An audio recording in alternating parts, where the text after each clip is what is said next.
Au nom de Dieu, le tout miséricordieux, le très miséricordieux.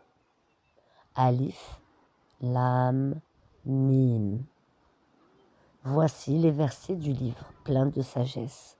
C'est un guide et une miséricorde aux bienfaisants qui accomplissent la salat, acquittent la zakat et qui croient avec certitude en l'au-delà.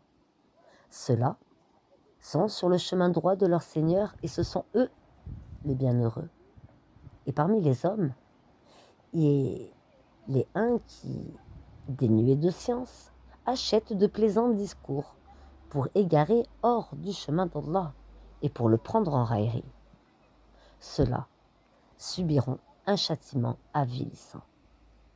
Et quand on lui récite nos versets, il tourne le dos avec orgueil comme s'il ne les avait point entendus, comme s'il y avait un poids dans ses oreilles. Fais-lui donc l'annonce d'un châtiment douloureux. Ceux qui croient et accomplissent les bonnes œuvres auront les jardins des délices pour y demeurer éternellement. C'est une vérité.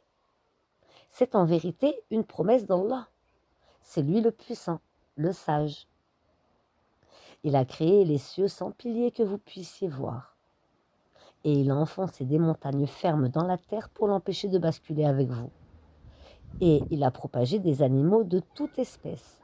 Et du ciel, nous avons fait descendre une eau, avec laquelle nous avons fait pousser des plantes productives par couple de toute espèce. Voilà la création d'Allah. Montrez-moi donc ce qu'ont créé ceux qui sont en dehors de lui. Mais les injustes sont dans un égarement évident. Nous avons effectivement donné à Luqman la sagesse. Sois reconnaissant à Allah, car quiconque est reconnaissant n'est reconnaissant que pour soi-même. Quant à celui qui est ingrat,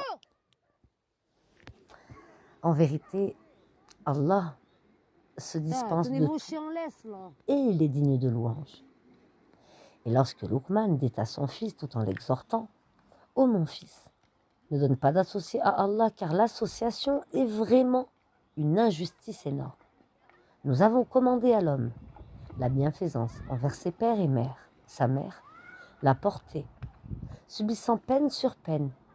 Son sevrage a lieu à 2 ans.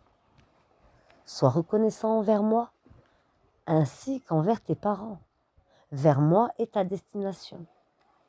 Et si tous deux te forcent à m'associer ce dont tu n'as aucune connaissance, ne leur obéis pas.